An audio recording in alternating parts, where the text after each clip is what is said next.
You got any ghost stories? Is that what? Trev, you tweeted about that. I want to end it talking about that because it's pretty funny. I didn't put two and two together until I was texting with friend of the pod, Jack Flaherty, and I was like, "How's he doing, dude?"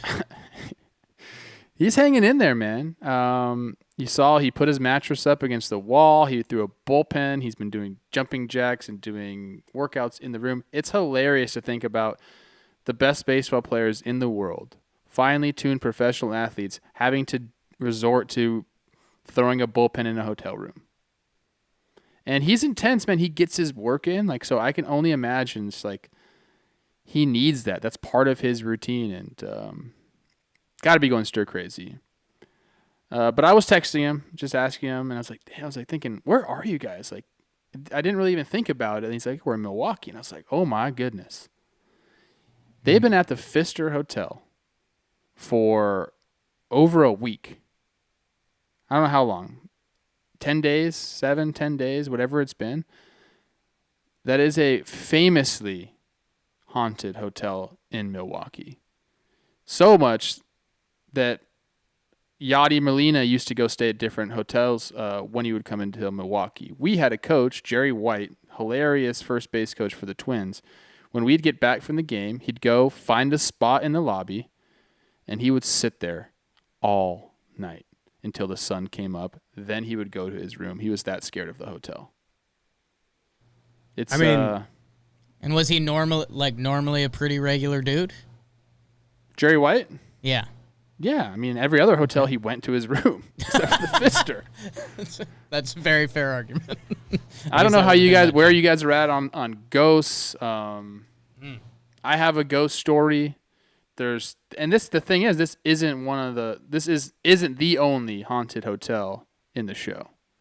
In the Vinoy in Tampa, a lot of teams stayed there. That is also one specific tower supposed to be haunted. A lot of guys get freaked out there. They'll even room together when you go to the Vinoy. I have never experienced anything there or at the Pfister, but definitely creepy vibes, a place the Pfister especially, you don't want to be there for 7 to 10 days. G-Man Choi has a funny story when he came over to the Brewers about the Pfister Hotel. He said a ghost visited him in the bed and he didn't sleep. Someone just asked him, how'd you sleep? He said, not good. I'll be honest with you, not great. Then he said, I've seen ghosts plenty of times, so trust me, this was a ghost. There's stories. The NBA, there's NBA players hate staying there. Anyone that goes Why do Milwaukee teams knows. stay there if this is the thing? Are there no other hotels? There's got to be some pay-for-play thing going on there. Whoever owns the Pfisters got an in with somebody. I'm sure we could look that up, but it's a nice hotel, but it's haunted. So... Sure. You're comfortable, but you're amongst ghosts and supernatural entities. Do you think it's haunted because Pfister spelled so stupid? Possibly. Do you guys want to hear my ghost story? Then we could maybe end the episode. Oh, yeah. Well, let's end it on your ghost story. Yeah. I'm interested. Let me take you guys back to 2009. Ooh, Yankees won the World Series. Yeah, good year for you guys. Young Trev still battling his way through the minor leagues. He's in AAA now with the Rochester Red Wings, going to play the Lehigh Valley Iron Pigs. There's a hotel in Bethlehem, Pennsylvania that you stay at. I do not remember. I think it's Hotel Bethlehem. So you can check that out. My wife, Olivia, and I had just started dating. Skype was a thing. Get back from our game, and you have roommates in the minor leagues. I wanted to have privacy. I said, look, I'm going to go down to the lobby and Skype Olivia. So I go down to the lobby. I enter this room that's adjacent to it. It's empty. I get some privacy there, and we start Skyping. I'm sitting there talking to her. It's probably midnight East Coast time. We're talking. 2009 Skype session. Nice. That's early. Hot. Yeah, early on the Skype. Could have been 2010. Don't quote me on that. But somewhere where I was still in the bushes. So I'm sitting there talking, just how I'm doing with you guys. I'm looking at the screen. I'm talking to her, and I see someone come in the room. But I'm talking to her.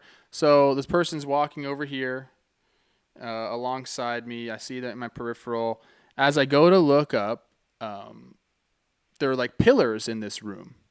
And as I go to look up to see who it is, they like kind of like sneak behind the pillar, and then I look to see, who is it? Like, who's going to come on the other side of the pillar? Nobody ends up coming out from the pillar. So now I'm like, okay, that's weird. Maybe it was a shadow. I don't know. Really looked like a person to me. Didn't think much of it. Continue talking to Olivia. The next day, I wake up and tell my roommate. I said, man, this weird thing happened last night. I thought I saw someone come in the room, and all of a sudden they were gone. Like they went like a trap door or something.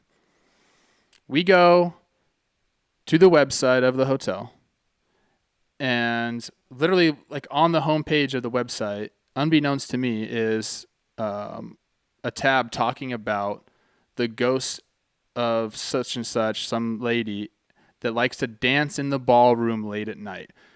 I'm like, what's the ballroom? I was sitting in the ballroom, and apparently I saw some lady who likes to dance in the ballroom late at night. I will never forget it. I still get chills thinking about it right now. Does she look like the dancing emoji in the red dress? It was a lot like the Haunted Mansion ride at Disneyland, where they kind of just like float around dancing together, but she was just walking. Interesting. And ever since then, I never went back in that room, and I never will. Spooky. I like that. That's fun. Dancing lady ghost ain't that bad.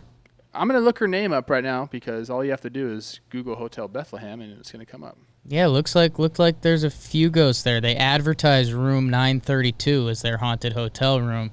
They say they don't advertise that there are a bunch of other ghosts because they think that might freak people out. So yeah, I'm not sure. So you saw the ghost of May Augusta Yohei.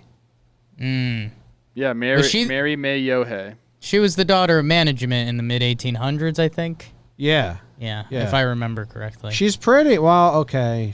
I'm going back and forth on if I find her attractive. She married Lord Francis Clinton Hope, whose family owned the Hope Diamond. That's cool. Holy smokes. Yeah, it was something I'll never forget. So, do I believe in ghosts now? I guess I have to, because I've seen one. Yeah. May Augusta. You would have.